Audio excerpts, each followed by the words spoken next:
Du sang coulait sur le visage du général Amara Washington tandis que les cordes lui lacéraient les poignets. Les officiers corrompus riaient, inconscients qu'un satellite suivait ses signes vitaux. À des kilomètres de là, 3000 soldats reçurent le signal de détresse. L'opération Tempête Juste était maintenant activée, et ces officiers n'avaient aucune idée de ce qui les attendait. Avant de plonger dans cette histoire choquante d'injustice et de puissante rétribution, d'où nous regardez-vous aujourd'hui? Cliquez sur le bouton j'aime dès maintenant si vous pensez que personne ne devrait subir de discrimination fondée sur sa race et abonnez-vous pour rejoindre notre communauté d'hôtes de chercheurs de justice. Découvrons maintenant comment la générale noire la plus décorée d'Amérique a affronté le combat de sa vie. Le général Amara Washington se tenait à la fenêtre de son bureau temporaire à Fort Benning, son reflet révélant une femme dont les 52 ans avaient été sculptés par le triomphe et l'adversité. Les 4 étoiles sur son uniforme scintillaient dans la lumière du matin, chacune représentant une montagne d'obstacles qu'elle avait surmontés en tant que femme noire dans l'armée des États-Unis. 30 ans de service lui avaient valu non seulement des décorations qui ornaient sa poitrine, mais aussi des cicatrices visibles et cachées sous son uniforme impeccablement repassé. Son parcours commença en tant que cadette boursière à West Point, où elle sortit première de sa promotion malgré les murmures qui la suivaient dans les couloirs, suggérant que ses réalisations n'étaient que des quotas remplis. Ces murmures devinrent plus forts à mesure qu'elle gravissait les échelons, imposant le respect par une compétence indéniable, même si beaucoup s'y essayèrent. En Afghanistan, elle avait mené des opérations qui avaient sauvé des centaines de vies américaines, lui valant sa première étoile grâce à une brillance tactique qui changea la doctrine militaire moderne. En Irak, elle restructura les opérations de commandement régional, lui valant sa 2e étoile en réduisant les pertes de 70%. Sa 3e étoile vint après avoir dirigé la division de cybersécurité du Pentagone, protégeant l'Amérique des ennemis invisibles. La 4e et plus récente étoile fut épinglée par le président lui-même après qu'elle eut restructuré les protocoles de réponse militaire aux urgences nationales, sauvant des milliers de vies lors des efforts de secours après les ouragans. Mais aujourd'hui, sa mission était différente et peut-être plus dangereuse que n'importe quel champ de bataille qu'elle avait rencontré. Son téléphone vibra avec un message du secrétaire à la Défense. Comté de Méridian, situation critique, corruption policière profondément enracinée, ciblage racial confirmé. Procédez avec prudence. Washington rangea son téléphone, son esprit déjà en train de cartographier la stratégie. Cette petite ville conservatrice, à 3 heures de la base, avait un cancer qui se développait au sein de ses forces de l'ordre, et Washington avait été personnellement choisi pour l'extirper avec une précision chirurgicale.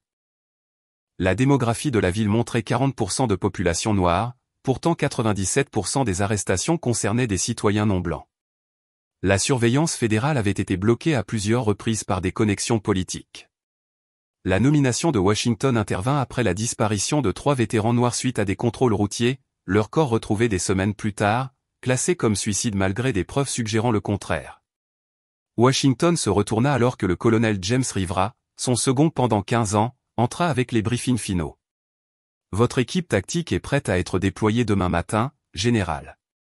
Ils ont terminé une formation spéciale pour les scénarios d'extraction urbaine. Washington hocha la tête, étudiant les dossiers de son escouade d'élite de 5 personnes, chacune sélectionnée pour ses compétences uniques et sa loyauté inébranlable. J'y vais seul aujourd'hui, Rivera. Simple reconnaissance initiale. L'invitation du maire semble assez sincère, mais ne montrons pas encore toutes nos cartes. Rivera fronça les sourcils, son inquiétude évidente. Avec tout le respect, général, les renseignements initiaux suggèrent une implication de haut niveau dans la corruption. Y aller seul présente un risque inutile. Washington tapota la montre apparemment ordinaire à son poignet. La dernière technologie de la DARPA. Surveille les signes vitaux, la localisation et l'audio. Tout signe de détresse déclenche une alerte automatique au commandement. Batterie 24 heures. Antibalistique, étanche. En cas de manipulation, elle envoie un signal d'urgence. Rivera hocha la tête, bien que son expression restât troublée. Néanmoins, le protocole suggère une entrée minimale à 2 personnes en territoire potentiellement hostile. Washington ferma le dossier.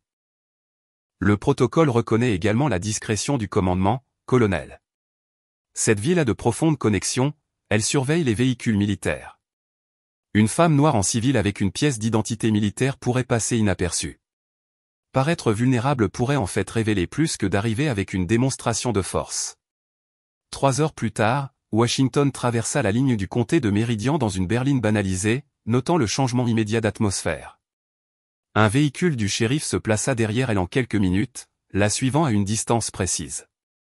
Pas assez près pour justifier l'inquiétude, mais suffisamment présent pour envoyer un message, vous êtes surveillé. Elle maintint exactement 5 km/h en dessous de la limite de vitesse, ne leur donnant aucun prétexte à interaction. La ville elle-même paraissait pittoresque à la manière typiquement sudiste, avec une architecture coloniale et des rues bordées d'arbres qui dissimulaient des décennies d'oppression derrière des colonnes blanches et des drapeaux américains. Son rendez-vous avec le maire Thompson était prévu à 14 h à l'hôtel de ville, un bâtiment en granit qui dominait la place de la ville. Alors que Washington se garait, elle remarqua 3 policiers observant de l'autre côté de la rue, leur posture changeant alors qu'elle sortait de son véhicule. Elle portait une tenue d'affaires civiles, mais sa prestance militaire était impossible à dissimuler.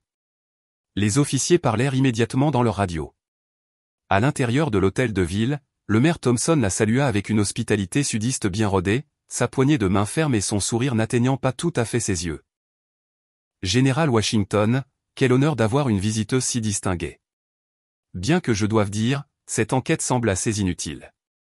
Notre petite communauté a ses défis comme partout ailleurs, mais rien ne nécessitant une surveillance militaire fédérale. Washington nota l'accent soigneusement mis sur son titre et la résistance subtile enveloppée de politesse. Simplement une évaluation de routine des procédures policières suite à des schémas préoccupants, maire Thompson. Le secrétaire à la Défense a un intérêt particulier à assurer que nos vétérans soient correctement protégés dans toutes les communautés. Leur conversation se poursuivit dans le bureau lambrissé du maire où Washington détecta une légère odeur de bourbon malgré l'heure matinale alors qu'ils discutaient de la force de police locale. Le chef de la police Vernon Miller arriva, un homme imposant dont l'uniforme peinait à contenir sa carrure. Sa poignée de main était délibérément écrasante, un autre message étant envoyé. Le chef Miller a gentiment proposé de vous montrer notre nouvelle installation d'entraînement à la périphérie de la ville, expliqua le maire Thompson, des équipements de pointe construits l'année dernière. Washington reconnut immédiatement la configuration, des endroits isolés, loin des témoins ou de toute assistance. Néanmoins, elle sourit professionnellement. J'ai hâte d'y être. Je comprends que votre département a reçu un financement fédéral pour cette installation. Je suis particulièrement intéressé par la manière dont ces ressources ont été mises en œuvre. Le sourire du chef Miller se crispa. Nous en sommes très fiers. Je viendrai vous chercher demain matin. Disons 8 h. Nous pourrons y passer la journée. Vous montrer tout.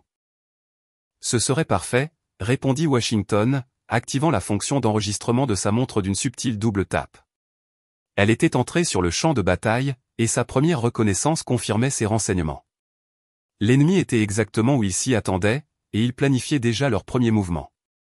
Le chef Vernon Miller claqua la porte de son bureau, les certificats encadrés de ses réalisations claquant contre le mur.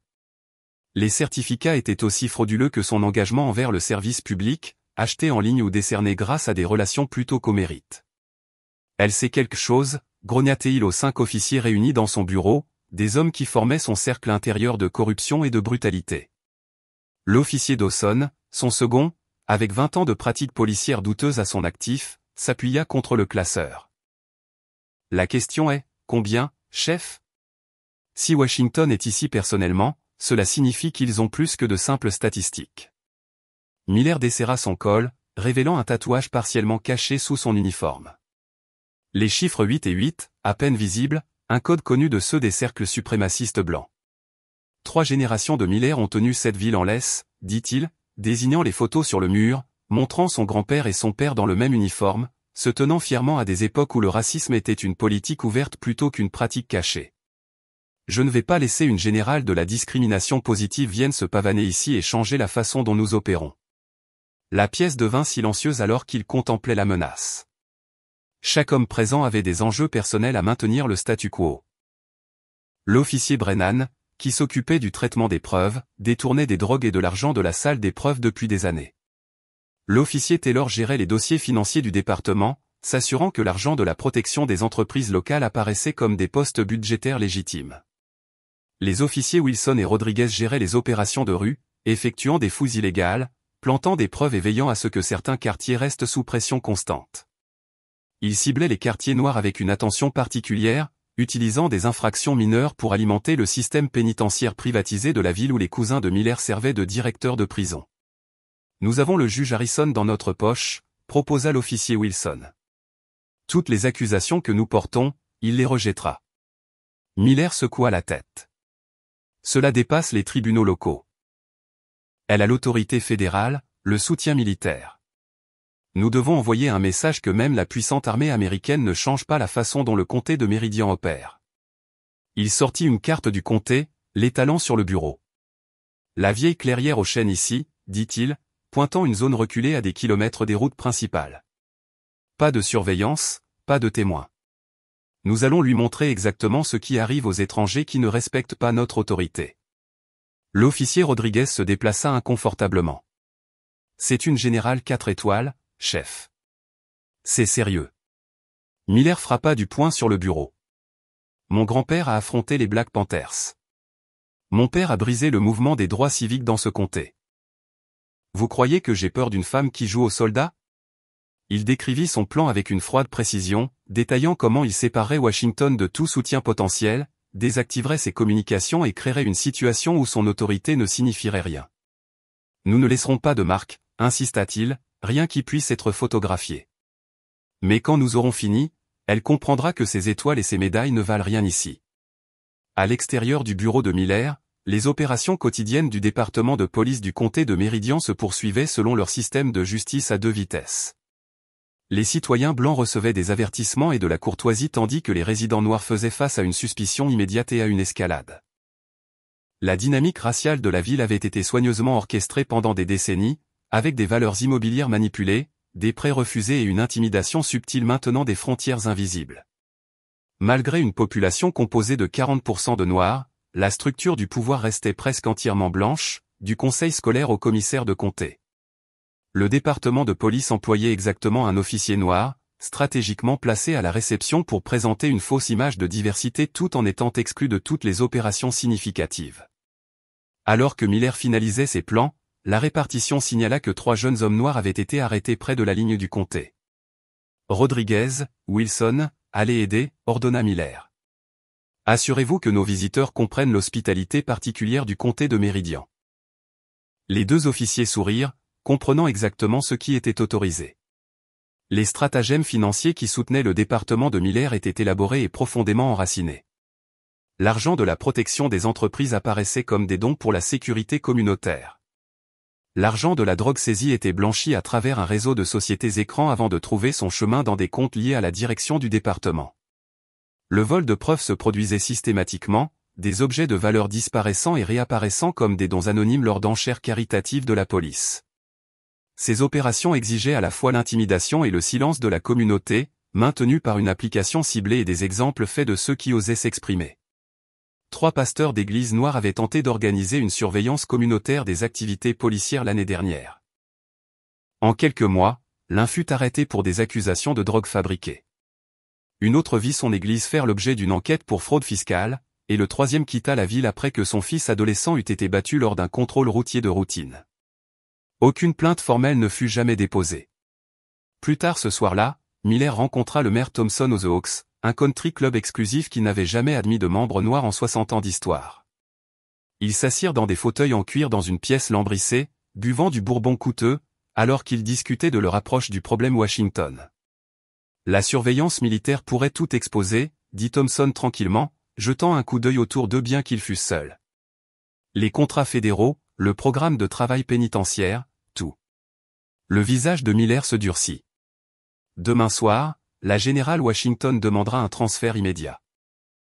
Elle ne déposera pas de rapport. Elle ne fera pas de déclaration. Elle retournera à sa base la queue entre les jambes. Thompson étudia son verre. Êtes-vous certain que ces militaires ont des ressources? Miller sourit froidement. Même les puissants tombent quand ils sont seuls et en infériorité numérique. Croyez-moi, mère, j'ai géré des menaces plus fortes que certaines femmes qui jouent aux soldats. Pendant qu'il parlait, l'officier Dawson préparait déjà la voiture de patrouille spéciale pour l'opération de demain, retirant l'équipement d'enregistrement standard et installant des brouilleurs de signal qui bloqueraient toutes les communications dans un rayon d'un demi-mile. L'officier Brennan aménageait la clairière, s'assurant que leurs activités resteraient entièrement privées. Le plan était méticuleux, construit sur des décennies d'expérience dans le maintien du contrôle par la peur et l'humiliation. Aucun d'entre eux n'envisageait la possibilité de sous-estimer leur cible, ou que la technologie même qu'ils cherchaient à neutraliser pourrait être bien au-delà de leur compréhension. Alors que l'aube se levait sur le comté de Méridian, le chef Miller examina son apparence dans le miroir, redressant son insigne et répétant le comportement amical et professionnel qu'il présenterait au général Washington. Ses yeux, cependant, révélaient la vérité, un calcul froid et la certitude absolue que son autorité dans ce comté était incontestable, même de la part d'une générale 4 étoiles. Le général Washington navigua sur les routes sinueuses du comté dans sa berline banalisée, maintenant la même conscience disciplinée qu'il avait maintenue en vie pendant 3 tournées de combat. La matinée avait commencé par un bref point avec le colonel Rivera, confirmant que son équipe tactique terminerait ses derniers exercices d'entraînement aujourd'hui avant de se déployer dans le comté de Méridian demain. Rappelez-vous le protocole Delta 6. Si les communications sont coupées, avait-elle instruit. Pas de mobilisation prématurée sans signal de détresse confirmé. Quelque chose dans le comportement du chef Miller avait déclenché ses instincts de combat. La même intuition qui avait autrefois détecté une embuscade à Kandahar quelques secondes avant qu'elle ne se déclenche. La route menant à l'installation d'entraînement s'éloignait de la ville, traversant des bois denses avec des signes de civilisation de plus en plus rares. Washington nota que la réception cellulaire était tombée à une seule barre, puis à plus rien du tout, une vulnérabilité tactique qu'elle avait anticipée. Sa montre, cependant, maintenait sa connexion satellite, invisible au brouilleur standard. 20 minutes après le début du trajet, elle remarqua le premier véhicule suiveur, une voiture de police, maintenant sa distance mais suivant clairement ses mouvements. 5 minutes plus tard, un second apparut devant, créant le mouvement de pince classique utilisé pour les arrêts à haut risque. Washington réduisit légèrement sa vitesse, évaluant les options. La route n'offrait pas de sortie, le bas-côté trop étroit pour des manœuvres d'évitement. La confrontation directe se ferait à leurs conditions, sur leur territoire. Le véhicule de tête activa soudainement ses gyrophares, se plaçant en travers de la route en position de blocage. Le véhicule derrière elle accéléra, réduisant rapidement la distance. Washington arrêta son véhicule de manière contrôlée, maintenant une distance de 9 mètres avec le barrage. 4 officiers sortirent des véhicules, les mains posées sur leurs armes dans leurs étuis. Washington reconnut l'officier Dawson d'après ses dossiers de briefing, son dossier montrant 17 plaintes civiles pour usage excessif de la force, toutes classées sans enquête. « Sortez du véhicule, madame », appela Dawson, son ton empreint d'une politesse artificielle tendue sur une hostilité évidente. Washington activa le mode d'enregistrement d'urgence de sa montre avec un schéma spécifique de 3 tapes, puis obtempéra avec des mouvements délibérés. « Officier, je suis le général Amara Washington, armée des États-Unis. J'ai un rendez-vous avec le chef Miller pour visiter votre installation d'entraînement. » Elle tendit lentement la main vers sa pièce d'identité militaire. « Les mains où nous pouvons les voir », cria un autre officier, sortant son arme. « Ma pièce d'identité est dans la poche intérieure de ma veste », déclara Washington calmement, sa présence de commandement évidente même dans cette position vulnérable.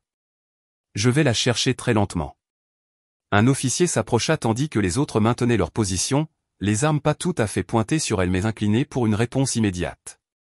L'officier qui s'approchait, dont la plaque indiquait Brennan, lui agrippa rudement l'épaule. « Nous allons la chercher pour vous.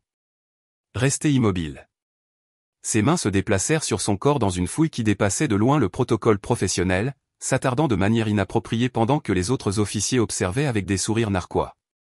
Brennan lui retira sa pièce d'identité militaire, l'étudiant avec une suspicion exagérée. « Cela semble faux, déclara-t-il, bien que les caractéristiques de sécurité avancées des pièces d'identité militaire rendissent la contrefaçon presque impossible.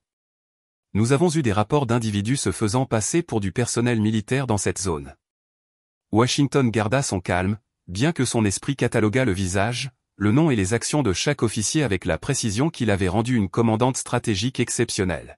« Vous pouvez vérifier mon identité auprès du Pentagone ou du chef Miller, qui m'attend ce matin. » Dawson s'approcha, prenant la pièce d'identité et faisant semblant de l'examiner.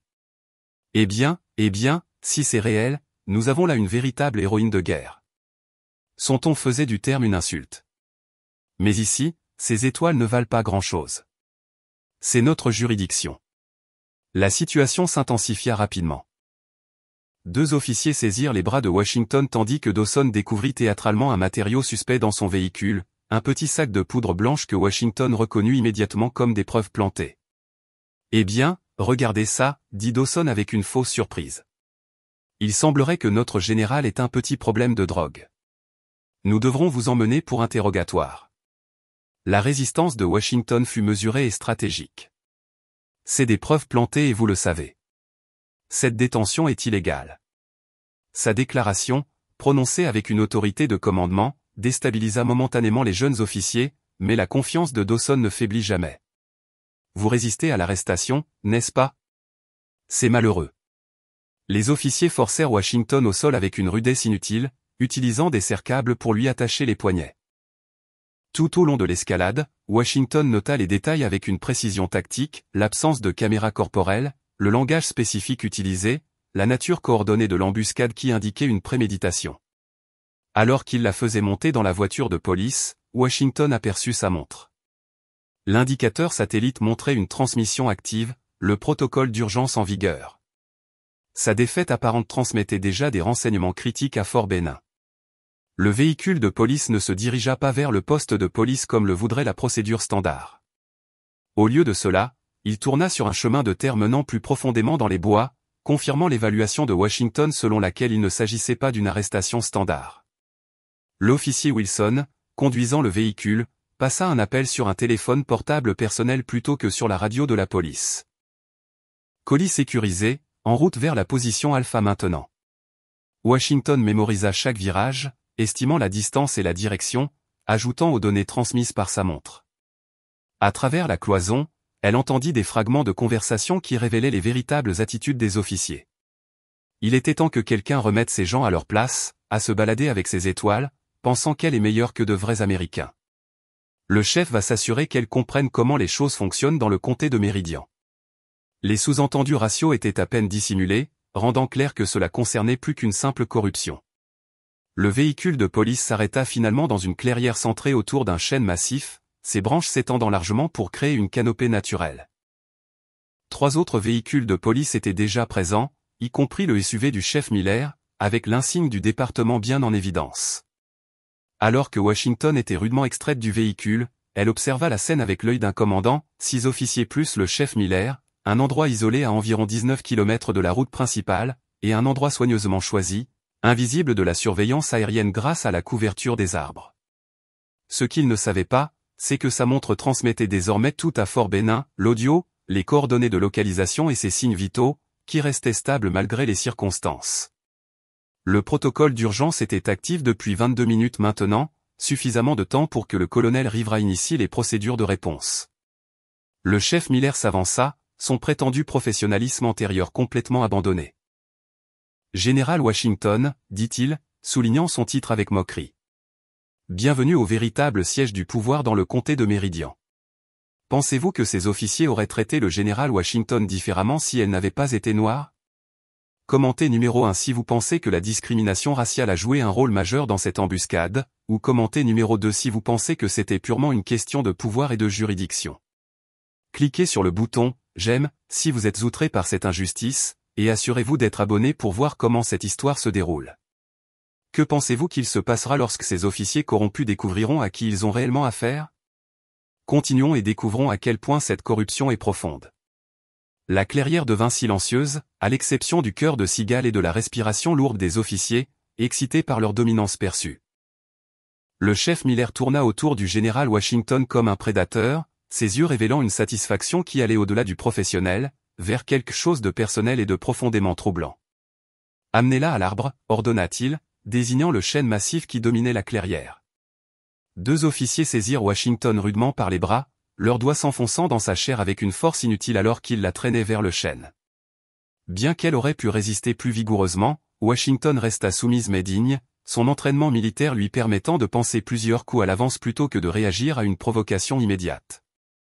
Les officiers la poussèrent contre l'écorce rugueuse, coupant les serre-câbles seulement pour les remplacer par de véritables cordes, lui attachant les poignets derrière le tronc dans une position qui la forçait à se tenir inconfortablement droite. « Je veux être parfaitement clair sur ce qui se passe ici », dit le général Miller, s'approchant jusqu'à ce que son visage soit à quelques centimètres du sien. Son haleine sentait le tabac et le café, ses yeux injectés de sang à cause des préparatifs nocturnes. « Nous savons exactement qui vous êtes.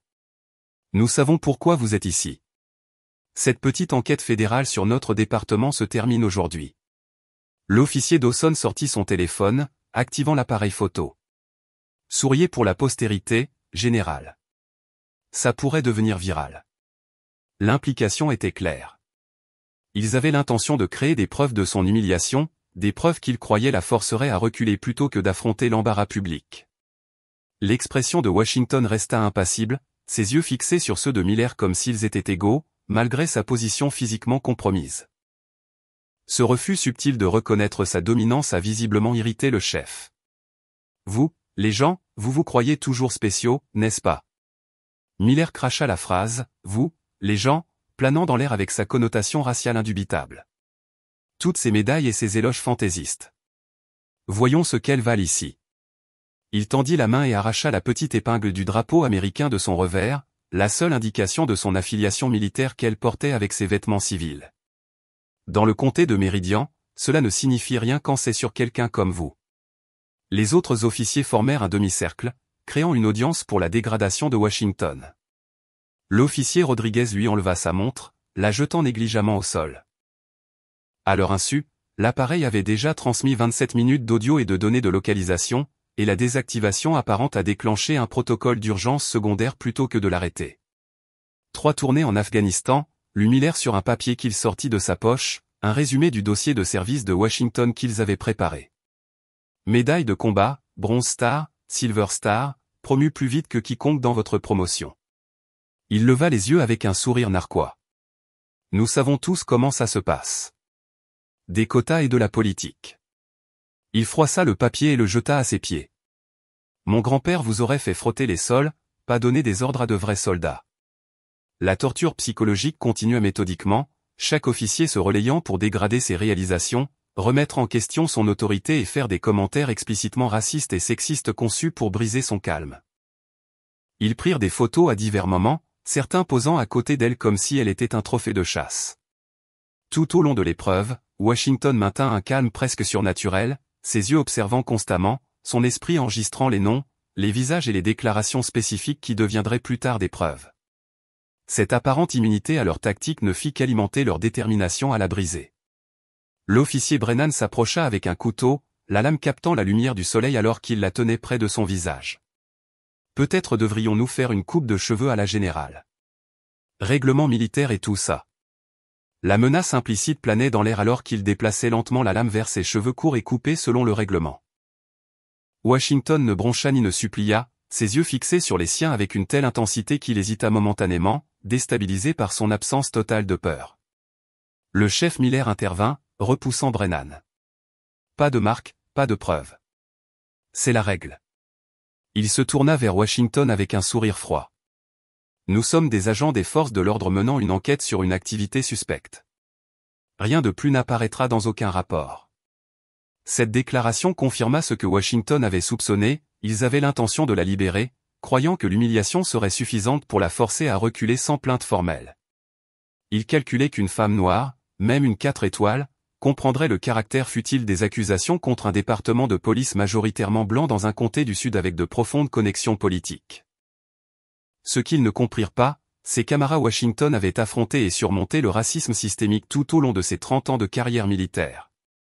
D'être la seule femme noire dans sa classe de West Point à briser le plafond de verre au Pentagone, elle avait développé des stratégies pour convertir la discrimination en avantage, la patience en pouvoir. Alors qu'il voyait la soumission dans son silence, elle recueillait en fait des renseignements, évaluait les faiblesses et formulait la réponse précise qui démantèlerait non seulement ses officiers individuels, mais l'ensemble du système corrompu qu'il représentait. L'officier Wilson s'approcha avec une bouteille d'eau, la débouchant et versant un filet qui manqua délibérément sa bouche, trempant le devant de sa chemise. « Oups », dit-il avec une insincérité exagérée. « Je suppose que j'ai besoin d'entraînement au tir. » Les autres rirent alors que Washington se tenait ruisselante sous la chaleur estivale, l'indignité destinée à souligner son impuissance. Tout au long de l'épreuve de 3 heures, les officiers devinrent de plus en plus audacieux dans leur torture psychologique, croyant que leur emplacement isolé et leur planification minutieuse les avaient isolés des conséquences. Ils ignoraient que la montre de Washington, apparemment désactivée et posée dans la saleté, transmettait en fait tout à Fort Benning via des canaux satellites militaires classifiés qui contournaient les réseaux cellulaires conventionnels. ils ignoraient également que le colonel Rivera avait déjà initié l'opération Tempête Juste, mobilisant des ressources qui arriveraient précisément lorsque Washington déterminerait que le moment était optimal. Alors que l'après-midi avançait, Miller décida apparemment qu'ils avaient fait passer leur message. « Je pense que la générale comprend sa position maintenant », annonça-t-il à ses officiers. « Il est temps de conclure notre entretien. » Il s'approcha de Washington, son visage à quelques centimètres du sien, la voix baissée pour s'assurer que seule elle puisse entendre sa dernière menace. « Vous allez quitter le comté de Méridian ce soir. Vous allez dire à vos supérieurs qu'il n'y a rien à enquêter ici.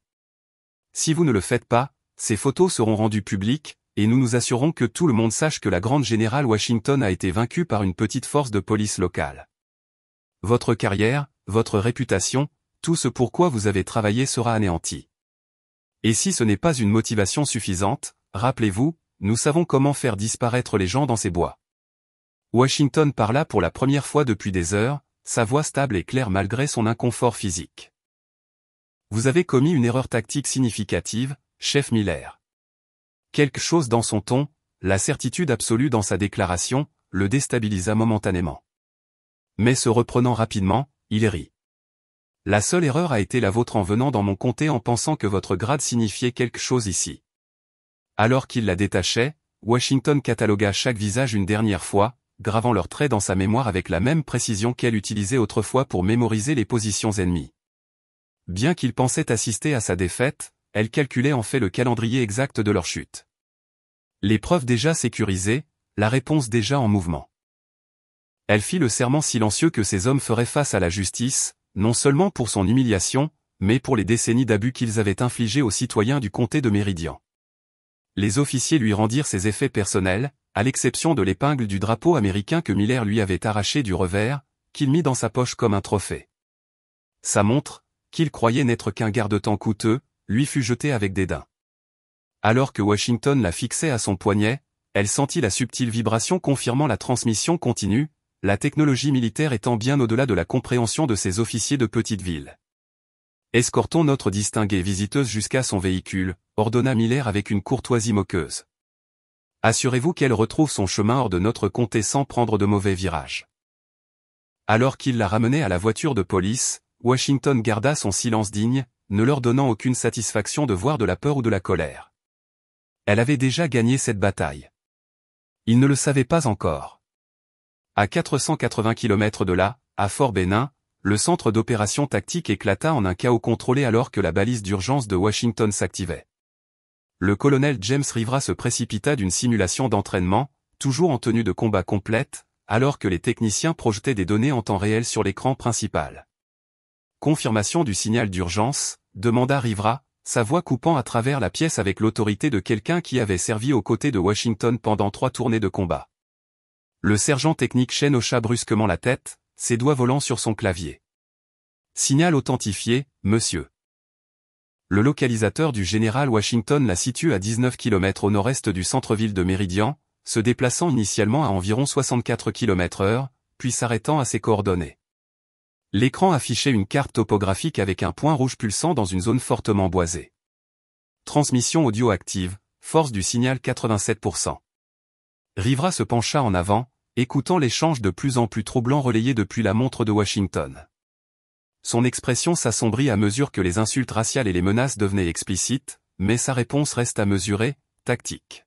« Lancez le protocole crépuscule », ordonna-t-il, nommant le plan de contingence que Washington avait établi avant de partir. Le centre d'opération tactique se transforma instantanément, les officiers se déplaçant avec une efficacité rodée vers leur poste désigné. Le major Daniels, officier de renseignement de Washington, s'approcha avec une tablette sécurisée. « Monsieur, les images satellites de l'emplacement montrent 6 véhicules de police et 8 individus. La reconnaissance faciale confirme le chef Vernon Miller et les officiers figurant sur notre liste de surveillance. » Rivera hocha la tête d'un air sombre. Ils ont montré leur jeu plus tôt que prévu. C'est leur erreur. Il se tourna vers l'officier des communications. Contactez le général Ulan au Pentagone. Nous avons besoin de l'autorisation des chefs d'état-major interarmés pour l'opération Tempête Juste. La réponse de Washington DC arriva en quelques minutes, un niveau d'urgence qui reflétait à la fois le statut de Washington et la gravité de la détention d'une générale 4 étoiles par des forces de l'ordre locales armées. Le cadre juridique avait été établi des semaines plus tôt lorsque l'enquête avait commencé, permettant une intervention militaire dans ce qui serait normalement une affaire civile. Le général Ulan apparut sur l'écran principal, son expression grave. « Colonel Rivera, nous recevons la transmission de la balise du général Washington. Le président a été informé. Vous avez l'autorisation d'exécuter l'opération Tempête juste avec toutes les ressources. » Cette autorisation extraordinaire reflétait la nature unique de la situation, un général militaire illégalement détenu par une police locale corrompue avec une motivation raciale documentée. Rivera se dirigea vers la table de planification tactique où son personnel était déjà réuni. Le lieutenant-colonel Harris prépara 3 hélicoptères Black Hawk pour un déploiement immédiat. Major Rodriguez, je veux que votre équipe des forces spéciales soit équipée pour l'extraction urbaine. Capitaine Willis, votre équipe cybernétique a 1 heure pour pénétrer l'infrastructure numérique du comté de Méridian. La pièce bourdonnait d'une activité ciblée alors que des dizaines de personnels militaires se mobilisaient pour une opération qui serait sans précédent dans l'histoire américaine moderne. Les écrans muraux affichaient différents aspects de la réponse en cours de développement, des images satellites du comté de Méridian, des dossiers du personnel des officiers corrompus, des plans des bâtiments de la station de police et des bâtiments municipaux, et le flux audio continu de la montre de Washington. L'équipe tactique d'élite de 5 personnes de Washington, qui en était au dernier jour de formation spécialisée, fut immédiatement rappelée et briefée. Dirigée par le sergent-chef Devin Clark, ancien opérateur de la Delta Force avec 15 ans d'expérience dans les opérations spéciales. L'équipe avait été personnellement sélectionnée par Washington pour ses compétences exceptionnelles et sa loyauté inébranlable. Ils ont franchi une ligne qu'ils ne peuvent pas franchir, déclara Clark d'un air sombre alors qu'il examinait les transcriptions audio. Permission de déployer avec le maximum de ressources tactiques, monsieur? Rivera hocha la tête. Autorisé. Votre équipe sera la pointe de la lance. L'objectif principal est de sécuriser le général Washington. Le secondaire est la préservation des preuves. Le tertiaire est la détention des auteurs. Alors que l'équipe de Clark préparait son équipement spécialisé, l'aspect technologique de l'opération prenait forme au centre de commandement cybernétique. Le capitaine Willis et son équipe de hackers militaires avaient déjà contourné les systèmes de sécurité obsolètes du comté de Méridian, obtenant l'accès aux communications de la police, aux caméras de surveillance et aux dossiers numériques. « Monsieur, nous sommes dans leur système », rapporta Willis. « Nous avons localisé des preuves de corruption systématique, des dossiers financiers montrant des détournements de fonds, des rapports d'arrestation falsifiés ciblant les résidents noirs et des communications numériques discutant explicitement des politiques de profilage racial. » Rivera étudia les preuves apparaissant sur son écran. Téléchargez tout, créez plusieurs sauvegardes sécurisées. Il ne s'agit plus seulement de secourir la générale. Il s'agit de démanteler un système corrompu entier. Dans l'armurerie, l'équipe de Clark sélectionnait un équipement qui équilibrait une force écrasante avec une application précise. Leur chargement comprenait des options non létales aux côtés de l'équipement de combat standard, reconnaissant le territoire juridique compliqué du personnel militaire potentiellement confrontant les forces de l'ordre américaines. Les règles d'engagement standard s'appliquent, rappela Clark à son équipe. Nous sommes autorisés à détenir, mais pas à engager létalement à moins de faire face à une menace létale imminente. Pendant ce temps, la division de renseignement avait étendu sa surveillance du comté de Méridian, identifiant les lieux clés et la résistance potentielle. Monsieur, nous avons identifié 17 officiers directement impliqués dans le cercle intérieur du chef Miller, rapporta le major Daniels. Nous avons également la confirmation que le maire Thompson est complice sur la base de communication interceptée dans la dernière heure. Les hélicoptères étaient en cours de préparation sur le tarmac. Ils bénéficiaient de modifications spéciales, y compris une suppression sonore améliorée pour permettre une approche quasi silencieuse. Les pilotes, sélectionnés parmi le régiment d'aviation des opérations spéciales élite 160e, examinèrent les points d'insertion et les routes d'extraction, planifiant plusieurs contingences. Alors que les ressources physiques étaient mobilisées, Rivera maintint une communication constante avec Washington via la transmission unidirectionnelle de sa montre. Bien qu'elle ne puisse pas l'entendre, il lui fournissait des mises à jour comme si elle le pouvait, une habitude formée après des années de communication de combat. Maintenez votre position, général. Les ressources se déploient dans l'heure. Nous avons tout ce qu'ils disent enregistré. La cavalerie arrive. La portée de l'opération continua de s'étendre à mesure que de nouvelles preuves de corruption émergeaient. Ce qui avait commencé comme une mission de sauvetage évoluait vers quelque chose de plus complet, une intervention fédérale dans un gouvernement local profondément corrompu. Au moment où Washington était ramené à son véhicule, Rivera avait rassemblé une force de plus de 100 personnels spécialisés, 3 hélicoptères, plusieurs véhicules terrestres et un plan tactique complet approuvé au plus haut niveau du gouvernement américain. Du Pentagone, le général Ulan confirma la nature sans précédent de la réponse. Colonel, le président a personnellement approuvé cette opération. Le FBI a été informé mais a reçu l'instruction de se retirer jusqu'à ce que votre équipe sécurise la situation immédiate. Vous avez pleine autorité opérationnelle. Rivera reconnut l'énorme responsabilité que cela impliquait, puis se tourna pour s'adresser à l'état-major réuni. Ce qui se passera dans les prochaines 24 heures sera étudié dans les académies militaires pendant des décennies.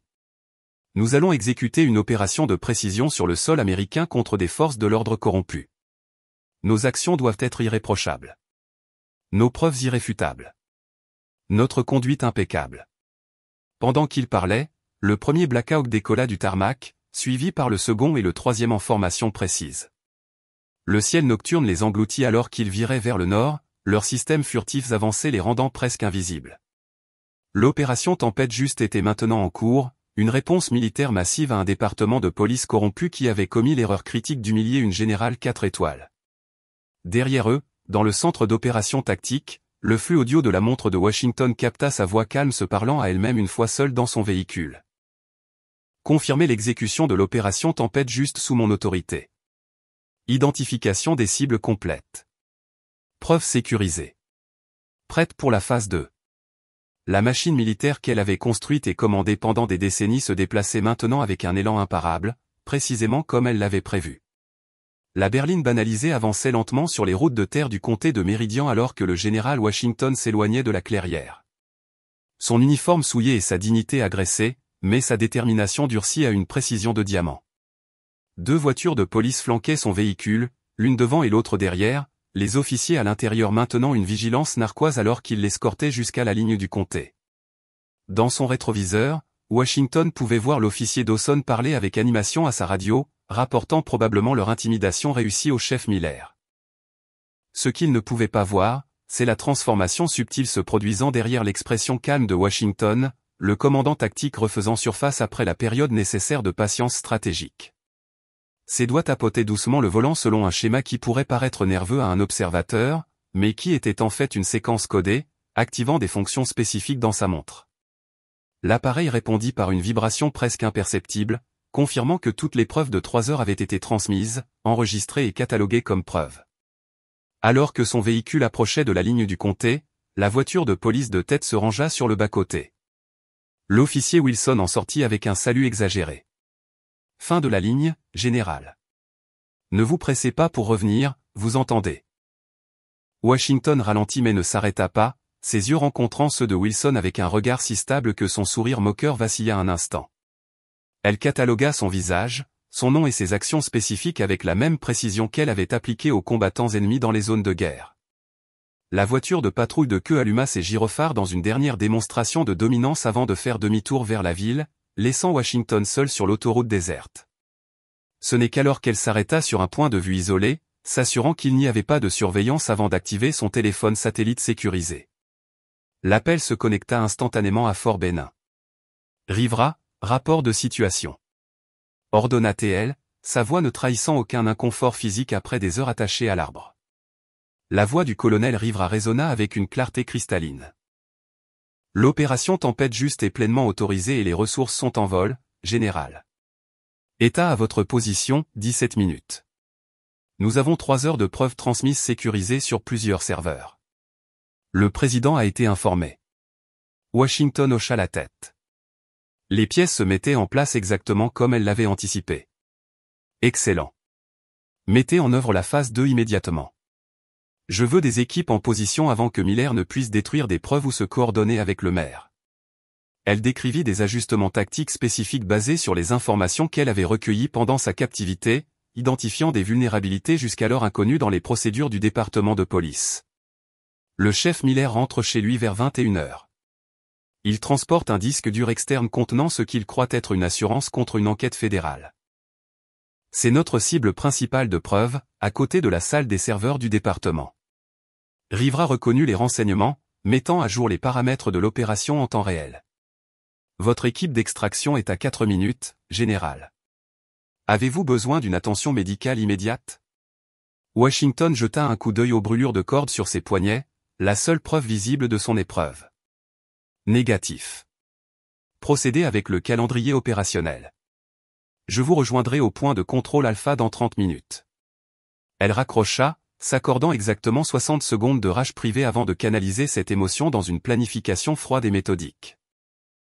L'humiliation qu'elle avait subie serait transformée en catalyseur d'une justice systématique, non seulement pour elle-même, mais pour chaque citoyen du comté de Méridian qui avait souffert sous le régime corrompu de Miller. 27 minutes plus tard, Washington entra dans une chambre de motel anonyme à 16 km des limites du comté où son équipe avancée avait établi un poste de commandement temporaire. Le sergent-chef Clark se mit au garde-à-vous, son expression révélant un choc momentané face à l'apparence désordonnée du général avant que la discipline professionnelle ne reprenne le dessus. Prêt à exécuter vos ordres, général, rapporta-t-il alors que Washington se dirigeait directement vers l'affichage tactique montrant les positions en temps réel de leurs ressources autour du comté de Méridian. Toutes les équipes sont en position. La division cybernétique a désactivé les communications du département de police et les a remplacées par nos canaux surveillés. Ils croient parler entre eux, mais tout est acheminé par nos systèmes. Washington hocha la tête d'un air approbateur, acceptant l'uniforme frais qu'une lieutenante lui tendit. Je vais me changer rapidement. Lancez la phase 3 à mon signal. Pendant que Washington retrouvait sa pleine prestance militaire, avec ses 4 étoiles et ses rubans de combat, l'opération autour d'elle s'accélérait en un mouvement précisément coordonné. 3 hélicoptères militaires planaient silencieusement à des points stratégiques entourant le comté de Méridian. Leur technologie furtive avancée les rendait invisibles aux détections conventionnelles.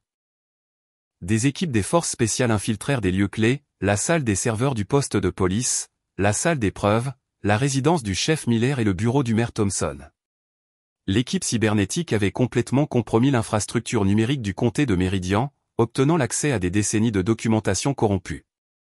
Ce que Washington vit sur les affichages tactiques confirma ses soupçons. La corruption était encore plus étendue que ce qui avait été initialement estimé, avec des preuves de violation des droits civiques remontant à près de 30 ans. Monsieur, nous avons localisé des dossiers détaillant le ciblage systématique des résidents noirs, rapporta le capitaine Willis via le canal sécurisé. Quota d'arrestation par race, procédure de preuves falsifiées et incitation financière liée au taux d'incarcération des citoyens minoritaires. L'expression de Washington se durcit. Téléchargez tout. Créer des sauvegardes triples sur des serveurs distincts. Je veux une documentation de niveau forensique qui résistera à tout examen judiciaire. Elle se tourna vers le sergent-chef Clark. Statut du chef Miller? Clark vérifia le flux en direct de l'équipe de surveillance toujours au Country Club The Hawks avec le maire Thompson. Ils semblent célébrer. Ils ont consommé une quantité considérable d'alcool et devraient partir dans environ 20 minutes. Washington s'autorisa le plus bref des sourires. Parfait. Ils croient avoir gagné. C'est exactement là où nous les voulons. Elle fit un geste décisif vers la carte tactique. Exécutez la phase 3. Les cibles principales sont Miller et son cercle intérieur de 5 officiers. Les cibles secondaires sont le maire Thompson et le juge Harrison. Tous doivent être détenus simultanément pour éviter toute alerte ou destruction de preuves. L'opération se déroula avec une précision militaire. Alors que le SUV du chef Miller entrait dans son allée à exactement 21h17, il fut accueilli par 4 opérateurs des forces spéciales qui émergèrent des ombres si complètement qu'ils semblèrent se matérialiser de l'obscurité elle-même. Sa tentative d'atteindre son arme fut contrecarrée avant que sa main ne bouge de 7 cm. Ses réflexes engourdis par l'alcool ne faisant pas le poids face à l'entraînement militaire d'élite. À travers la ville, des scènes similaires se déroulèrent au domicile de chaque officier corrompu. Le maire Thompson, sortant de sa douche, trouva 2 opérateurs dans sa salle de bain, l'un tenant des documents détaillant des comptes offshore liés à des stratagèmes de pots-de-vin pénitentiaires. Le juge Harrison fut détenu alors qu'il signait des mandats falsifiés dans son bureau à domicile. Les preuves d'inconduite judiciaire sécurisées en temps réel. Les officiers de nuit du poste de police se retrouvèrent encerclés par des forces spéciales qui apparurent simultanément à toutes les sorties. L'opération fut si précisément exécutée qu'aucune alarme ne fut déclenchée. Dans les 47 minutes suivant l'ordre de Washington, toutes les cibles primaires et secondaires étaient sécurisées, et des montagnes de preuves étaient transportées vers des véhicules militaires sécurisés. Washington elle-même, maintenant en uniforme de cérémonie avec ses 4 étoiles bien en évidence, attendait dans le salon du chef Miller, assise calmement dans son fauteuil en cuir préféré quand il fut amené menotté et toujours désorienté par la rapidité de sa détention. Ses yeux s'écarquillèrent de choc sincère, le voile d'alcool se dissipant instantanément à la vue de la femme qu'il avait humiliée quelques heures plus tôt, rayonnant maintenant de la pleine autorité de son commandement. « Bonjour encore, chef Miller, dit Washington, sa voix portant le poids d'une certitude absolue.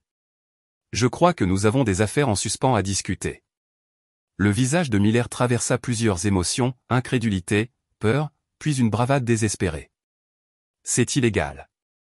Vous n'avez aucune juridiction ici. C'est une affaire de police civile. » Washington se leva, s'approchant de lui à pas mesurés. En fait, la détention d'un officier militaire fédéral sous couvert d'autorité, accompagné de violations documentées des droits civiques, crée des autorités juridictionnelles très spécifiques. Mais ne discutons pas de technicalité juridique. Elle désigna la table basse où des photographies étaient étalées, Miller lors de rassemblements du clan dans sa jeunesse, des documents d'altération de preuves, des dossiers financiers montrant des schémas de détournement de fonds. Vous avez commis une erreur critique aujourd'hui, au-delà des échecs moraux évidents.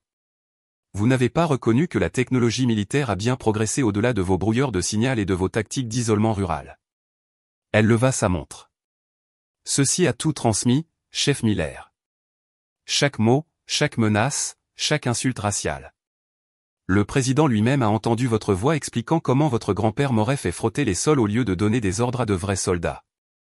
La couleur quitta le visage de Miller alors que toutes les implications devenaient claires. Son empire, bâti sur des décennies de corruption et d'oppression raciale, avait été démantelé en une seule nuit. Dehors, le bruit des hélicoptères devint plus fort alors que des ressources militaires supplémentaires sécurisaient la ville. L'opération était entrée dans sa phase publique, les habitants du comté de Méridian se réveillant devant la vue sans précédent de véhicules militaires dans leurs rues, une réponse justifiée à la corruption qui les avait opprimés pendant des générations. Washington s'approcha de Miller, sa voix baissée pour ses seules oreilles. L'arbre où vous m'avez attaché, je vais en faire une plaque commémorative pour le nouveau quartier général de la police. Un rappel que la justice finit par arriver pour tout le monde, peu importe à quel point il se croit intouchable. Auriez-vous tenu bon face à une corruption aussi écrasante? Ou auriez-vous reculé pour protéger votre carrière?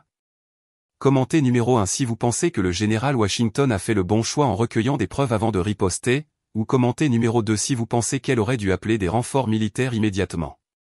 Cliquez sur le bouton j'aime si vous ressentez la satisfaction de voir la justice sur le point d'être rendue, et abonnez-vous pour voir plus d'histoires de courage remarquables face à des obstacles écrasantes. Comment pensez-vous que les citoyens du comté de Méridian réagiront lorsqu'ils se réveilleront pour découvrir que l'armée a pris le contrôle de leur ville? Découvrons-le alors que cette histoire de justice continue. L'aube peignit le ciel de teintes ambrées et dorées alors que le comté de Méridian s'éveillait à une réalité fondamentalement altérée du jour au lendemain.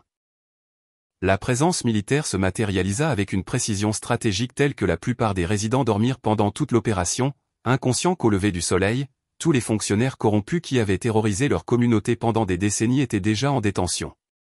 3 hélicoptères Black Hawk maintinrent leur position à des points clés autour du comté. Leur présence était à la fois rassurante et avertissante.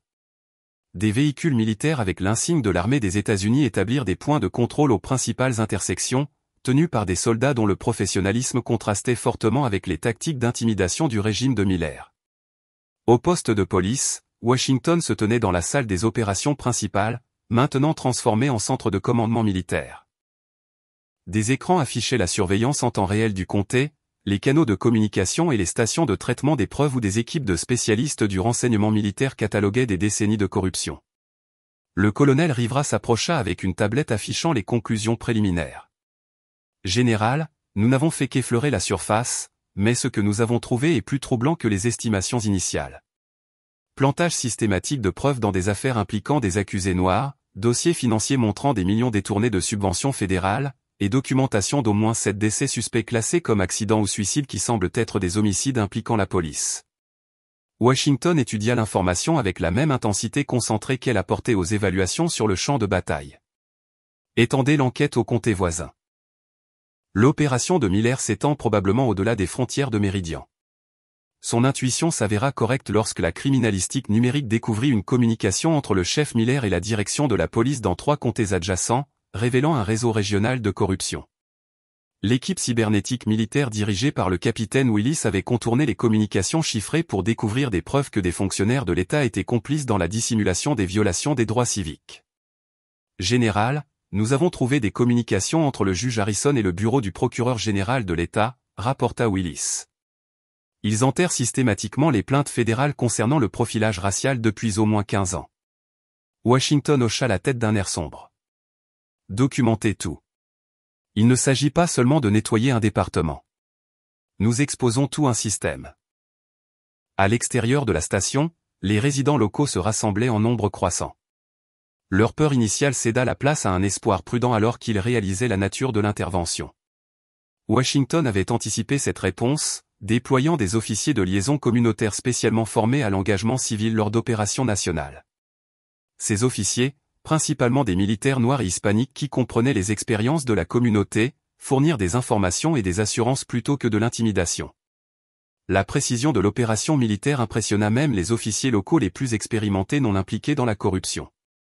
Le sergent Lewis, un vétéran de 20 ans qui avait tenté de signaler les abus de Miller des années auparavant, pour n'être menacé de silence, observa avec admiration professionnelle les équipes des forces spéciales traiter les preuves avec un soin méticuleux.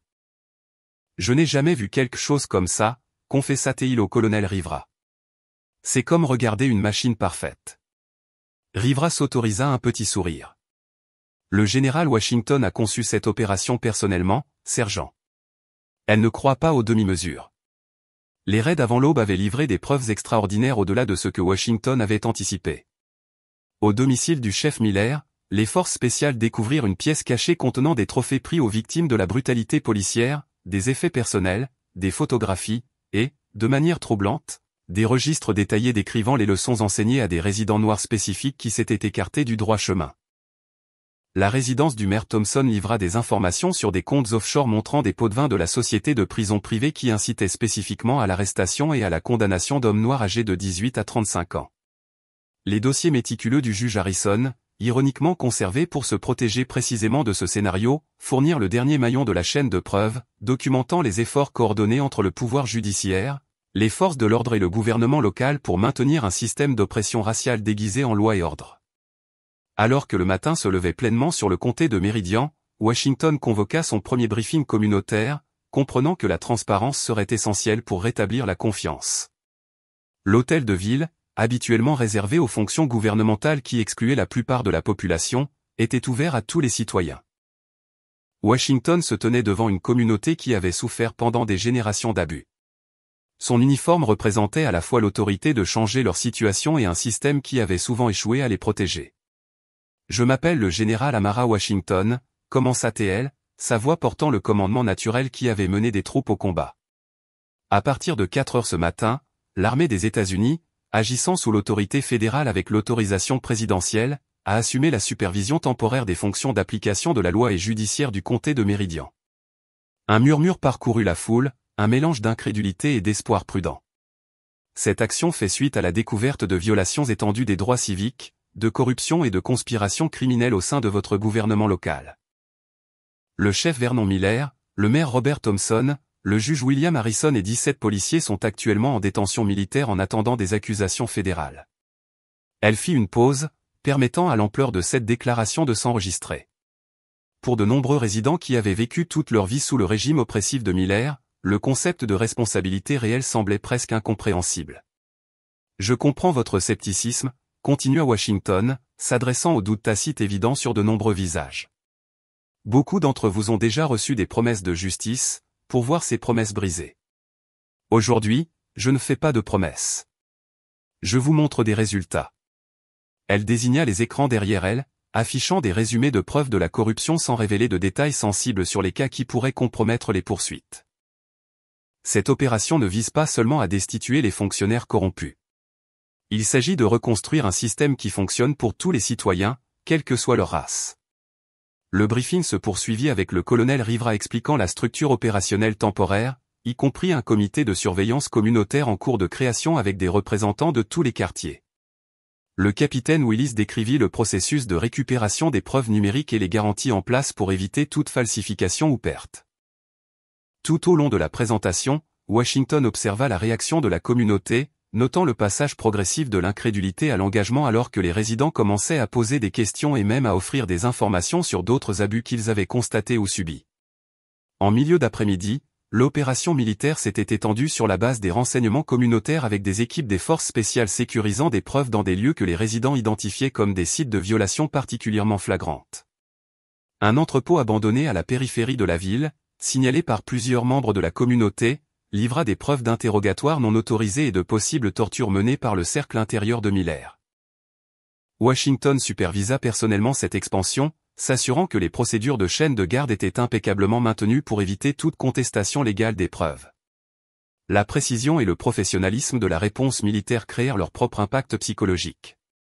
Les officiers non impliqués dans la corruption observèrent les équipes de Washington démontrer ce que la véritable application de la loi devrait être, méthodique, respectueuse, basée sur des preuves et complètement aveugle aux considérations raciales. Plusieurs de ces officiers approchèrent Washington tout au long de la journée, offrant leur coopération et exprimant leur soulagement que le système auquel ils avaient participé à contre-cœur soit enfin démantelé. Au crépuscule, l'onde de choc initiale s'était transformée en une réponse structurée.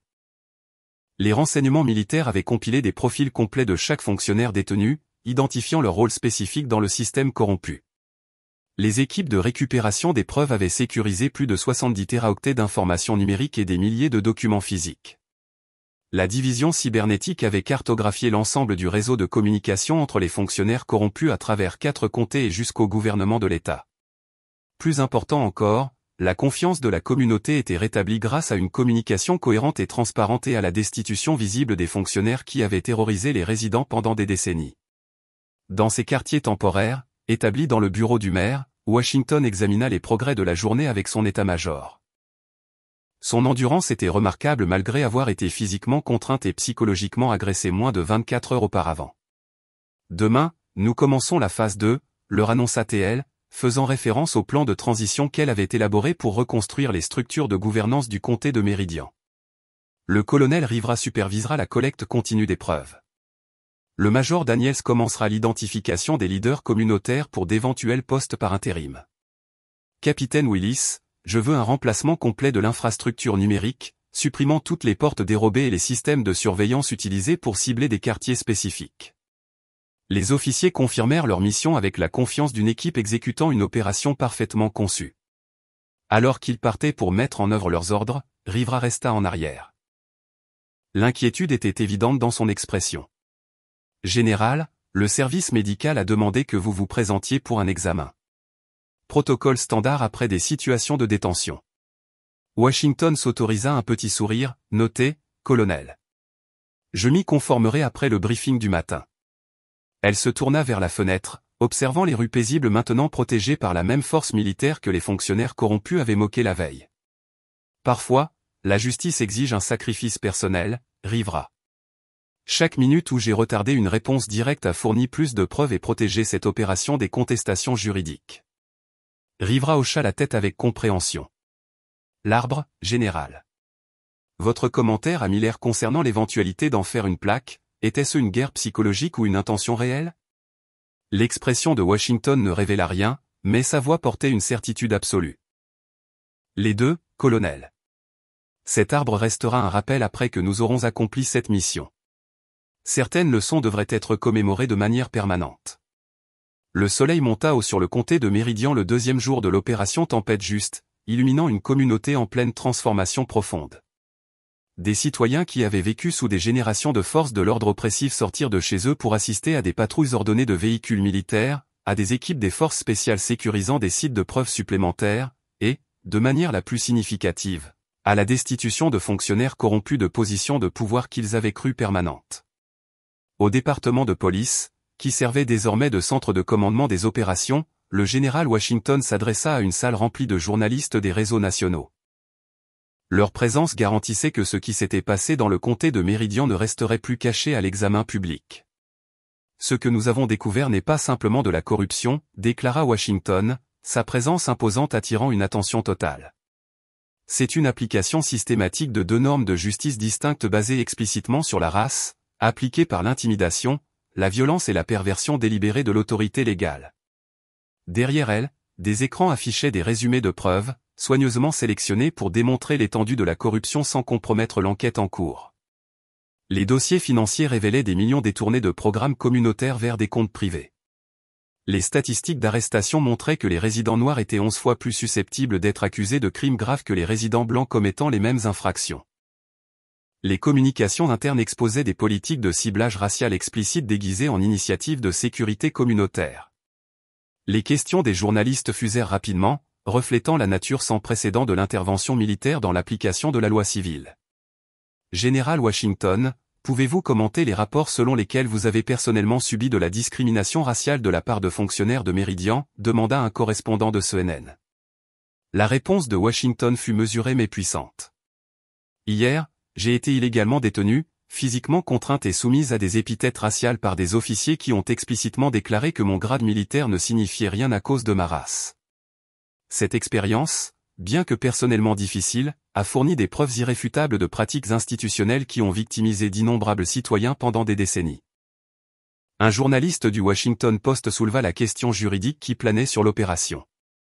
Quelle autorité permet aux forces militaires de détenir des fonctionnaires civils sur le sol américain ? Washington avait anticipé cette question critique. La détention d'un officier militaire fédéral sous couvert d'autorité, combinée à des violations documentées des droits civiques, crée des autorités juridictionnelles spécifiques en vertu de la section 242 du titre 18 du Code des États-Unis. De plus, l'autorisation présidentielle a été accordée après confirmation que les forces de l'ordre local se livraient à une privation systématique des droits constitutionnels. Cette opération a été examinée et approuvée au plus haut niveau des trois branches du gouvernement.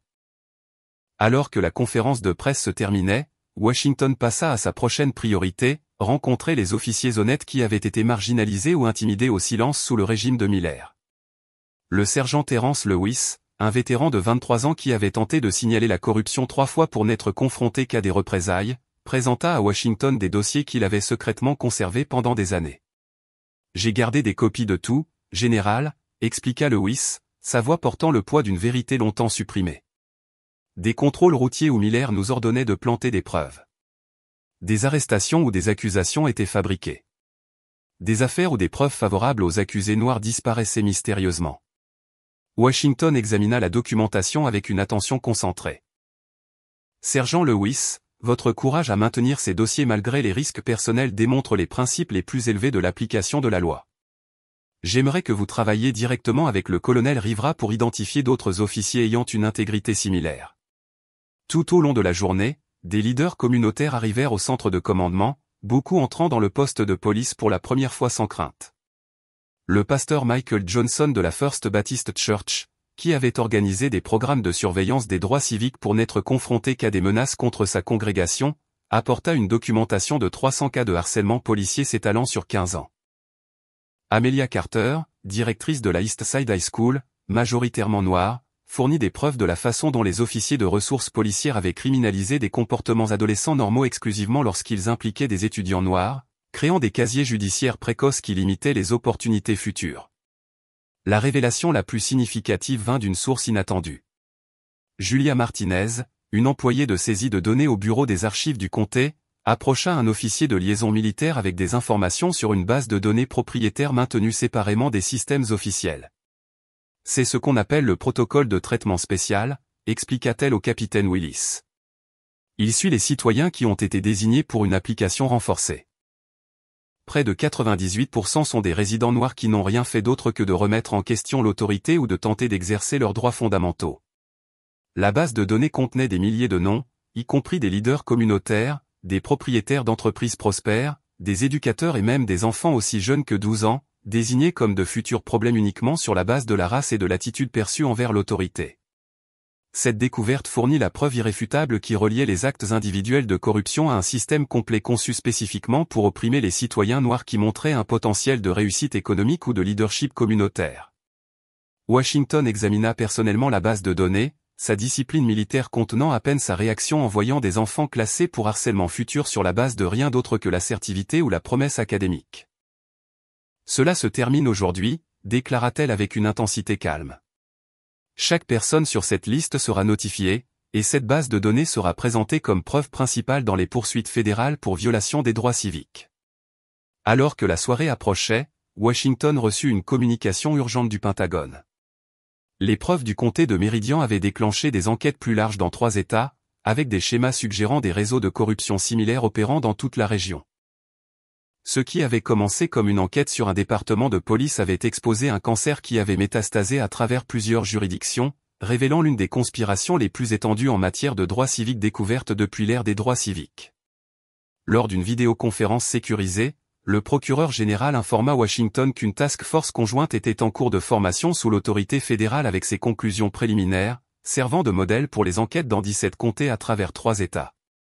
Général Washington, déclara le procureur général, ce que vous avez découvert semble être la pointe de l'iceberg. Le président a autorisé des opérations étendues sur la base de vos preuves. Cela pourrait devenir l'une des interventions les plus significatives en matière de droit civique de l'histoire américaine moderne.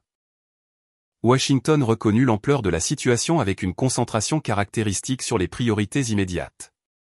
Nous continuerons à sécuriser les preuves et à stabiliser le comté de Méridian tout en préparant des briefings complets pour la task force élargie.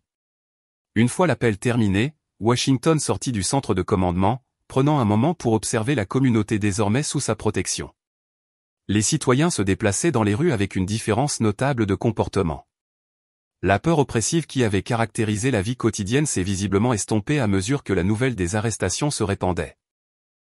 De petits rassemblements se formaient sur les porches et dans les parcs, les gens discutant ouvertement des changements avec un espoir prudent qui représentait les premières fondations fragiles d'une confiance restaurée.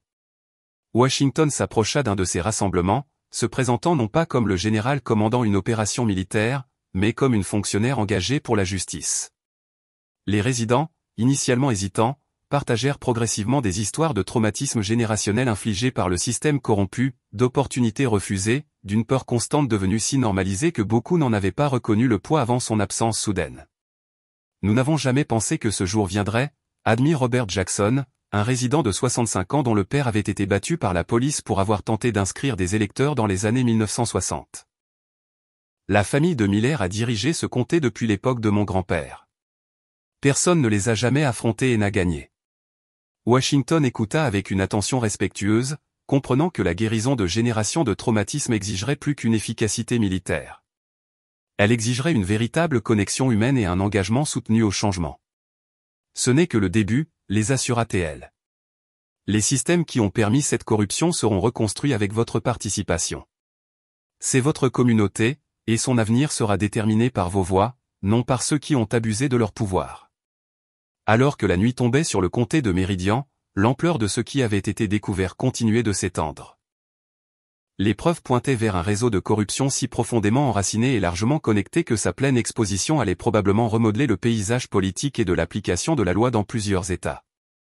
Ce qui avait commencé comme une enquête sur un département de police avait exposé un cancer qui avait métastasé à travers plusieurs juridictions, révélant l'une des conspirations les plus étendues en matière de droits civiques découvertes depuis l'ère des droits civiques. Dans ces quartiers temporaires, Washington passa en revue les développements de la journée, se préparant pour le témoignage au Congrès prévu la semaine suivante. Les preuves étaient accablantes, les implications profondes, et l'opportunité d'un véritable changement systémique sans précédent. L'opération qu'elle avait conçue comme une réponse militaire précise à la corruption avait évolué vers quelque chose d'une signification historique, un moment décisif dans la lutte continue pour une justice égale devant la loi. Washington s'accorda un bref moment de réflexion, reconnaissant que son humiliation personnelle avait servi à un objectif plus grand qu'elle n'aurait pu l'imaginer. Les officiers corrompus qu'il avait attachés à ce chêne, croyant démontrer leur pouvoir, avaient plutôt déclenché leur propre destruction et le démantèlement d'un système qu'ils pensaient intouchable. Parfois, pensa-t-elle, la justice exigeait des sacrifices avant de pouvoir être pleinement réalisée. Un mois après le début de l'opération Tempête Juste, le général Amara Washington se tenait devant la commission judiciaire du Sénat, son témoignage représentant l'aboutissement de l'intervention la plus étendue en matière de droit civique de l'histoire américaine moderne. La chambre de la commission devint silencieuse alors que Washington présentait des preuves qui s'étaient étendues bien au-delà du comté de Méridian, révélant des réseaux de corruption opérant dans 32 comtés de cet État. Ce qui a commencé comme une enquête sur un département de police, déclara Washington, sa voix portant la gravité de ce qui avait été découvert, a exposé un système coordonné de discrimination raciale appliqué par une perversion délibérée de l'autorité légale. Ce système n'était pas le résultat d'un préjugé individuel, mais d'une conception intentionnelle, maintenue à travers les générations pour priver les citoyens américains de leurs droits constitutionnels uniquement sur la base de la race. Derrière Washington se tenaient des rangées de citoyens des communautés affectées. Leur présence garantissait que les statistiques et les preuves restaient liées à l'impact humain. Les membres de la commission, quelle que soit leur affiliation politique, parurent visiblement troublés par les preuves présentées, en particulier la base de données du protocole de traitement spécial qui avait explicitement ciblé les résidents noirs pour une application renforcée sans justification légale. Le sénateur James Morrison, président de la commission, se pencha en avant. Général Washington, votre expérience personnelle a déclenché cette enquête. Voudriez-vous partager cette expérience avec la commission? Washington raconta les événements avec une précision militaire, décrivant sa détention, les épithètes raciales utilisées par les officiers et la tentative systématique de l'humilier pour qu'elle abandonne l'enquête. Son témoignage, livré sans fioritures émotionnelles, portait une puissance extraordinaire précisément à cause de sa livraison mesurée. J'ai été ciblé non pas malgré mon grade mais à cause de lui, combiné à ma race, expliqua Washington.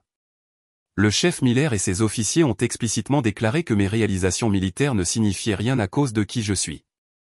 Ce n'était pas un incident isolé, mais le reflet d'une philosophie institutionnelle appliquée à d'innombrables citoyens sans mes ressources ou mon autorité pour réagir. L'impact national du témoignage de Washington résonna bien au-delà de la salle de la commission. À travers le pays, les départements de police furent soumis à un examen sans précédent, avec des enquêtes fédérales lancées dans 173 juridictions sur la base de schémas similaires à ceux découverts dans le comté de Méridian. Les législatures des États introduisirent une législation réformatrice abordant la surveillance, la responsabilité et les disparités raciales dans l'application de la loi. Les syndicats de police, traditionnellement résistants à l'examen externe, se retrouvèrent incapables de défendre l'indéfendable alors que les preuves d'abus systématiques devenaient publiques. Pendant ce temps, dans le comté de Méridian lui-même, la transformation se poursuivait sous une autorité transitoire.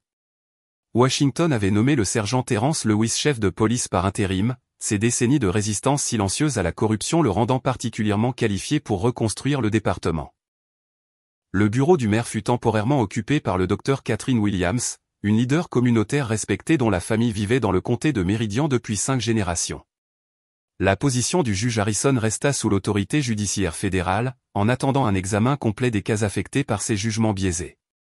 La transformation physique de la communauté correspondait à ces changements institutionnels.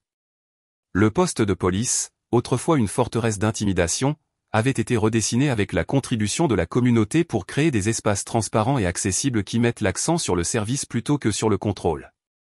Les schémas de patrouille avaient été redessinés sur la base de données criminelles réelles plutôt que de données démographiques raciales. Les officiers portaient désormais des caméras corporelles avec surveillance civile des enregistrements, et les procédures de plainte avaient été complètement restructurées pour garantir la responsabilité. 3 semaines après son témoignage au Congrès, Washington retourna dans le comté de Méridian, non plus en tant que commandante d'une opération militaire, mais en tant qu'invité d'honneur à la demande de la communauté. La place centrale, autrefois dominée par des monuments au passé confédéré du comté, présentait désormais un mémorial nouvellement commandé reconnaissant les victimes de la brutalité policière et des violations des droits civiques. Washington fut accueilli par un rassemblement de citoyens de tous les quartiers, leur présence collective représentant le démantèlement des frontières invisibles qui avaient ségrégué la communauté pendant des générations. Le chef Miller et ses associés firent face à une justice qui semblait inconcevable quelques mois plus tôt. Les procureurs fédéraux avaient déposé 147 chefs d'accusation criminels contre Miller seul, y compris des violations des droits civiques, l'altération de preuves, l'extorsion et la conspiration. Le maire Thompson avait accepté un accord de plaidoyer en échange de son témoignage contre des fonctionnaires de l'État impliqués dans le réseau de corruption. Le juge Harrison faisait face à des procédures pour inconduite judiciaire qui entraîneraient probablement la révision de milliers de cas entachés par ces jugements biaisés. Le procès avait attiré l'attention nationale, les experts juridiques décrivant les preuves comme accablantes et méticuleusement documentées. La corruption qui avait semblé intouchable pendant des générations était systématiquement démantelée par des processus juridiques qui avaient autrefois été utilisés comme une arme contre les membres les plus vulnérables de la communauté. Le développement le plus surprenant survint lors de la visite de Washington lorsque le président l'appela avec une nouvelle inattendue. « Général Washington », commença le président, à la lumière de ce que vous avez découvert et de la manière exemplaire dont vous avez géré cette opération, j'établis une nouvelle task force fédérale sur la réforme policière complète. J'aimerais que vous la dirigiez. La nomination représentait une opportunité sans précédent d'aborder les problèmes systémiques au niveau national, appliquant les leçons du comté de Méridian pour transformer les pratiques d'application de la loi à travers le pays. Washington accepta le poste avec une concentration caractéristique sur des objectifs concrets plutôt que sur une signification symbolique. Monsieur le Président, j'aurais besoin d'une autorité opérationnelle qui traverse les frontières juridictionnelles traditionnelles et d'un accès direct aux ressources du ministère de la Justice, répondit-elle, cartographiant déjà la stratégie de changement institutionnel. L'accord du président cimenta le nouveau rôle de Washington en tant qu'architecte des réformes conçues pour garantir une protection égale devant la loi à tous les citoyens, quelle que soit leur race. Plus tard cet après-midi-là, Washington visita un site qui revêtait une signification particulière, le chêne massif où elle avait été attachée et humiliée. La clairière semblait différente, maintenant transformée d'un site d'abus secret en un espace ouvert de souvenirs et d'éducation. Comme elle l'avait promis au chef Miller lors de son arrestation, Washington avait commandé une plaque commémorative, bien que son message différât de ce à quoi il aurait pu s'attendre. Plutôt que de commémorer son expérience personnelle, la plaque honorait tous ceux qui avaient subi un traitement similaire sans les ressources nécessaires pour obtenir justice. L'inscription disait, sur ce site, la justice a été retardée, mais pas refusée. En mémoire de tous ceux qui ont enduré l'injustice en silence, leur dignité jamais diminuée par ceux qui ont abusé de leur autorité. Leur vérité sera maintenant entendue. Autour de l'arbre, Washington avait fait planter 300 jeunes arbres indigènes, chacun représentant un cas d'abus documenté découvert lors de l'enquête. Avec le temps, ces jeunes arbres deviendraient une forêt du souvenir, transformant un lieu de ténèbres en un témoignage vivant de résilience et de renouveau. Les membres de la communauté s'étaient rassemblés pour la cérémonie de dédicace. Beaucoup apportant des objets personnels pour créer une collection commémorative représentant leurs expériences sous le régime corrompu. Photographies de famille, documents juridiques de procédures injustes, journaux personnels enregistrant les indignités quotidiennes. Tout cela contribua à un puissant témoignage de survie malgré l'oppression systémique. Washington prit brièvement la parole lors de la cérémonie. Ses mots se concentrèrent sur l'avenir plutôt que sur le passé. Cet arbre a été témoin d'une humiliation destinée à imposer le silence, dit-elle à la communauté réunie. Aujourd'hui, il témoigne de voix qui ne pourront plus jamais être réduites au silence. La transformation de ce lieu reflète la transformation de votre communauté, d'une communauté dirigée par la peur à une communauté gouvernée par la justice. Alors que la soirée approchait, Washington rencontra le tout nouveau comité de surveillance communautaire du comté de Méridian, un groupe diversifié de résidents habilités à examiner les politiques policières, les pratiques d'embauche et les procédures de plainte. Leur autorité, établie par mandat fédéral, garantissait que les réformes mises en œuvre resteraient en place longtemps après la fin de l'intervention immédiate. Les systèmes que nous construisons ensemble doivent perdurer au-delà de tout individu, souligna Washington aux membres du comité. Le véritable changement se produit lorsque la justice devient institutionnalisée plutôt que dépendante de la personnalité ou du climat politique.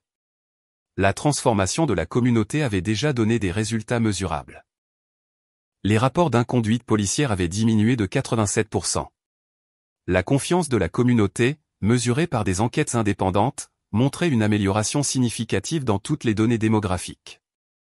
Plus révélateur encore, les citoyens se disaient à l'aise d'approcher les officiers avec leurs préoccupations, un changement fondamental dans une communauté où la police avait longtemps été considérée comme des occupants plutôt que des protecteurs. Avant de quitter le comté de Méridian, Washington visita un dernier lieu, le palais de justice historique, où d'innombrables verdicts injustes avaient été rendus. Le bâtiment était en cours de reconversion en un centre de justice communautaire avec des ressources pour l'éducation juridique, la résolution de conflits et la défense des droits civiques. Dans le hall principal, Washington trouva Robert Jackson, le résident de 65 ans qui avait exprimé son incrédulité que le régime de Miller puisse un jour être renversé. Il était en train de faire visiter les lieux à des jeunes, leur expliquant la signification historique des changements dont ils étaient témoins. Général Washington, appela Jackson, son visage s'illuminant à son apparition. Je racontais justement à ces jeunes comment le courage d'une personne peut changer tout un système lorsqu'elle refuse d'accepter l'injustice. Washington lui serra chaleureusement la main. Ce n'était pas une seule personne, Monsieur Jackson. C'était chaque personne qui a maintenu sa dignité malgré les mauvais traitements, qui a documenté les abus malgré la peur, qui a gardé espoir malgré des générations de déceptions. J'avais simplement l'autorité d'agir sur des vérités que cette communauté a préservées malgré une pression extraordinaire pour les oublier. Alors que Washington se préparait à partir pour Washington DC pour commencer son nouveau rôle, elle reçut un dernier briefing du colonel Rivera sur l'état de l'opération Tempête Juste. La phase militaire se terminait, passant à une surveillance fédérale civile qui se poursuivrait jusqu'à ce que toutes les juridictions affectées démontrent des réformes durables. Les preuves recueillies avaient déclenché des enquêtes qui se poursuivraient probablement pendant des années. Chaque révélation renforçait les protections constitutionnelles contre des abus similaires. Vous avez créé un plan qui sera étudié et mis en œuvre à l'échelle nationale, nota Rivera. Cette opération sera enseignée dans les académies militaires et les centres de formation policière comme un modèle d'intervention en matière de droit civique. Washington accepta cette évaluation avec une concentration caractéristique sur le travail restant à accomplir. La véritable mesure du succès n'est pas ce que nous avons démantelé, colonel, mais ce que la communauté construit à sa place. La justice n'est pas une opération ou un événement.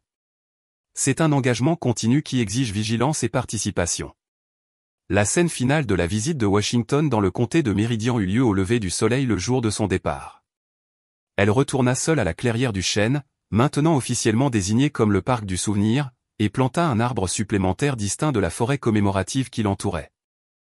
Cet arbre, un jeune chêne qui grandirait éventuellement pour égaler l'arbre témoin au centre de la clairière, elle le planta de ses propres mains, pressant fermement la terre autour de ses racines tendres. Une petite plaque à côté portait une simple inscription, de l'humiliation, la dignité, de l'oppression, la liberté, de l'injustice, la transformation. Que cette croissance ne s'arrête jamais. Alors que Washington s'éloignait du comté de Méridian vers sa nouvelle responsabilité nationale, le soleil illuminait le paysage différemment qu'il y a quelques mois. Les mêmes routes, bâtiments et arbres demeuraient, mais l'architecture invisible de l'oppression qui avait façonné la vie quotidienne avait été fondamentalement altérée. Les systèmes corrompus conçus pour maintenir les hiérarchies raciales avaient été exposés et démantelés, remplacés par des structures bâties sur la transparence, la responsabilité et la protection égale. La transformation du comté de Méridian représentait à la fois la justice retardée et la justice réinventée, un témoignage de la possibilité que des systèmes conçus pour opprimer puissent être reconstruits pour protéger. L'expérience de Washington, de l'humiliation liée à un chêne à l'élaboration d'une réforme policière nationale, incarnait une promesse américaine fondamentale trop souvent différée, que la dignité est inhérente, que la justice doit être universelle, et que la transformation est toujours possible lorsque la vérité est enfin entendue. Que feriez-vous si vous étiez témoin de corruption dans votre communauté? Auriez-vous le courage de vous lever comme le général Washington l'a fait? Commentez ci-dessous avec vos réflexions. Si cette histoire de justice et de transformation vous a inspiré, veuillez appuyer sur le bouton j'aime. Abonnez-vous à notre chaîne pour plus d'histoires puissantes et partagez cette vidéo avec quelqu'un qui a besoin d'entendre qu'un changement positif est possible même face à une injustice profondément enracinée. Merci de nous avoir rejoints dans ce voyage à travers l'une des histoires les plus remarquables de courage et de changement systémique. Rappelez-vous, comme le général Washington l'a démontré, parfois les plus grandes victoires viennent après les défis les plus difficiles. Cette histoire puissante nous rappelle que la justice, bien que parfois retardée, ne devrait jamais être refusée. L'expérience du général Washington démontre que même ceux qui occupent les plus hautes fonctions peuvent être confrontés à la discrimination, et pourtant, un véritable leadership consiste à transformer l'humiliation personnelle en un levier de changement systémique.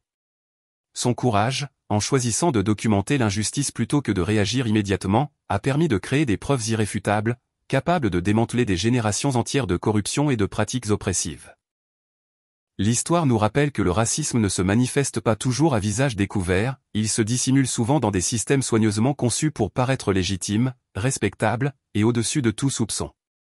Ce qui s'est produit dans le comté de Méridian n'était pas simplement une manifestation de préjugés individuels, mais bien une discrimination institutionnalisée, profondément enracinée dans l'application de la loi, les procédures judiciaires et la gouvernance locale. Ces systèmes ne prospèrent que grâce au silence imposé, à la peur entretenue, et à la croyance qu'ils sont trop puissants pour être remis en question.